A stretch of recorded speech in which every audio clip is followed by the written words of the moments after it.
world. So let me just very quickly explain a little bit what ThingsCon is about, why we all do this, and then dive into the talks from our speakers.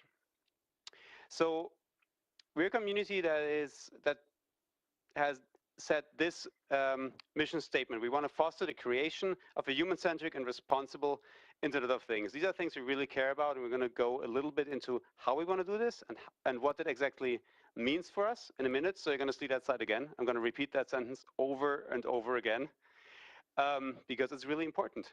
But just how do we, oh yeah, and I think it's important to keep that in mind because it's a perspective, like this community's perspective for people who work in that field professionally, but care about the ethical and responsibility angle is really a perspective that needs a voice. And there's not many organizations that really deal with these questions at all right now. It's all very industrial or very hobbyist. So we're kind of like in that in-between space between hobbyists and big industry, where there's not a whole lot of actors who advocate for this position.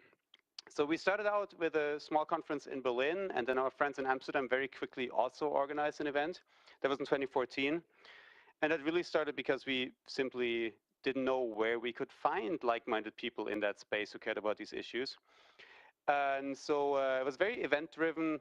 We had a little event here. Amsterdam did one half a year later. Hardly 2 years later, we opened it up and said, let's turn this into like an open event platform. We don't have any funding anyway. We're bootstrapping this, so let's at least have the biggest impact by getting all the local communities involved and turn it into a global communications. And in 2016, we had out of nowhere, 20 plus events, ranging from small meetups like this to full-blown conferences in several cities across Europe. There's small meetups in South America. There's even one in Shanghai that, from the get-go started up with 60, 80 people, which is amazing to me. Mind totally blown. Nobody makes a cent on this, and still people really care so deeply about these issues. That we almost kind of consider this a part of a global movement, a very small and budding one, but there's clearly something there. So within just 3 years, the ThingsCon community has grown to 3 actual conferences. This year, it's in Shenzhen next month. There's one in June in London. There's a big one in Amsterdam in December, and in between there's going to be a few dozen meetups. Some of them very short notice, so we have very little idea sometimes, because our friends sometimes who run these local events sometimes say, oh, by the way, next month or next week, there's someone really awesome in town. Let's just take that as an occasion to host another event. So it's really herding cats, and we sometimes learn about this from Twitter. So this is really cool.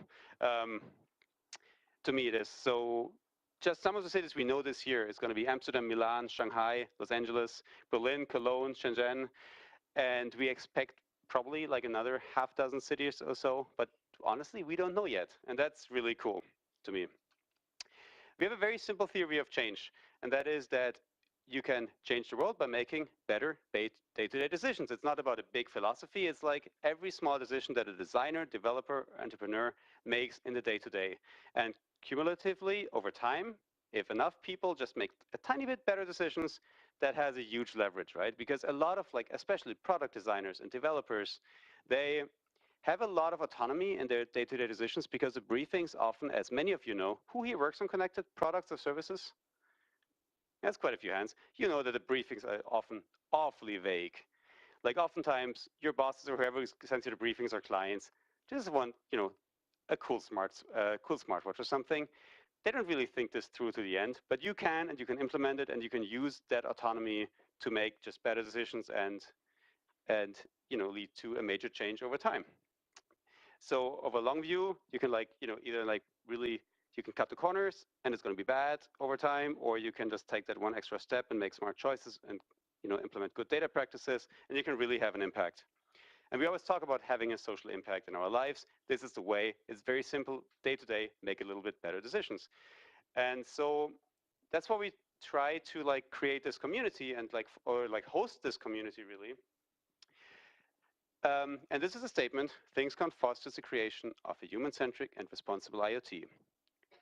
To this end, we provide practitioners with an open environment for reflection and collaborative actions. So what does this mean concretely? We didn't just pull that out of our ears. We actually thought about this for a long time with a big community. And the keywords here are we focus on practitioners that actually create things. We are not set up to really run campaigns for consumers. We can only work just because of our backgrounds, work with the people who actually make things happen.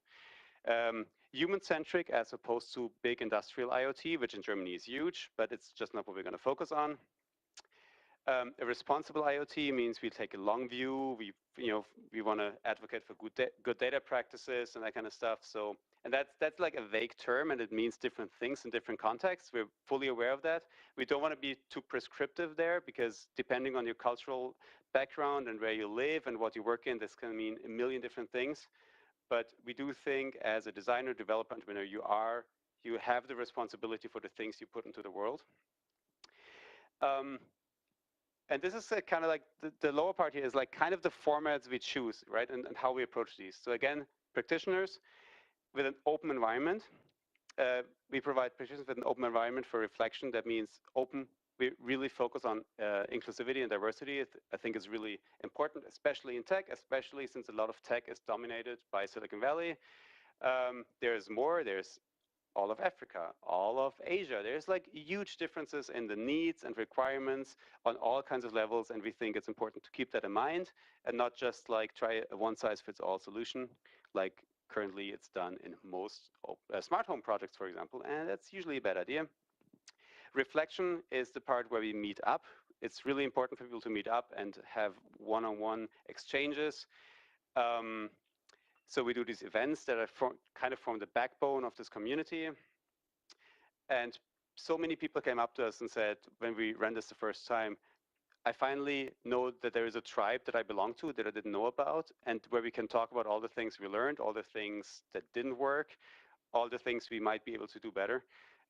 We also try to publish more. So there's we're going to go to Shenzhen next month, and there's going to be a video and like a little ebook about this. We're working on a kind of what's the state of a responsible Internet of Things report for the summer. We just like, whenever we see an opportunity, we try to jump on it. We have very scarce resources, but we try to like involve the community wherever we can and just like make things happen. And we have a strong bias towards collaborative actions. So towards workshops, to doing our own research, to just like not just sit behind our desks, but actually go out there and get really involved and do stuff and exchange knowledge wherever we can.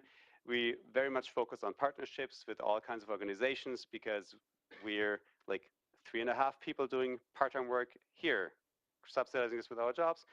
Amsterdam is the same thing, like all the local teams, they all have day jobs. Nobody works full-time on this, so we have to partner really strongly. And again, strong bias towards action and inclusivity.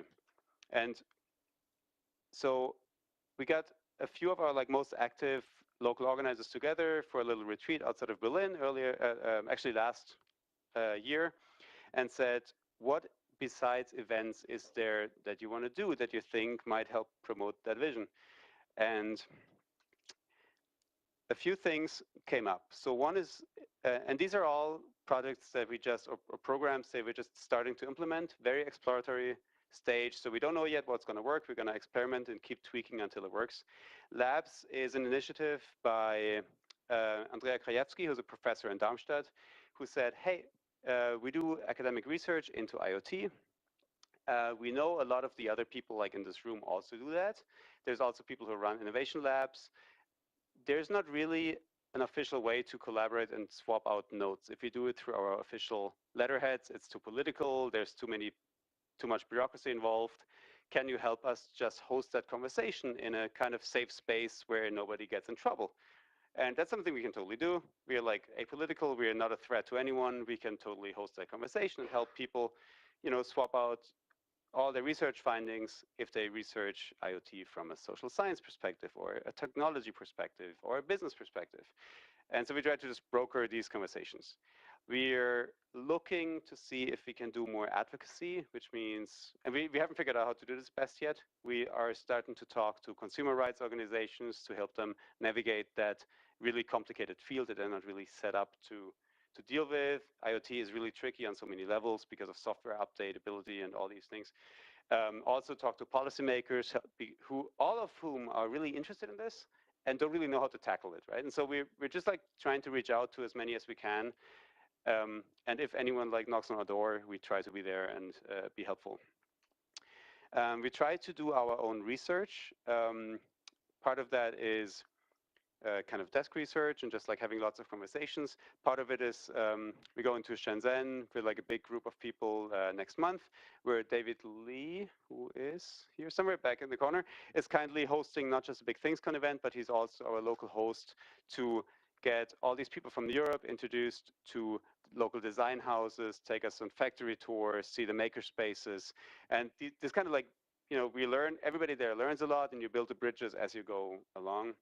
And again, we're going to publish as much as we possibly can write on all the platforms we can find. Let's see how that turns out. And so this is also just as a framing, we're very opportunistic in that we try to see wherever there is a place of us to like, take a long stick and like apply some leverage to advocate for this mission. We're going to take it. We're very open for collaborations. We're easy to reach. We can probably hook you up with like local partners wherever. So if you want to get involved in running or hosting an event in your community, we would love to see that happen.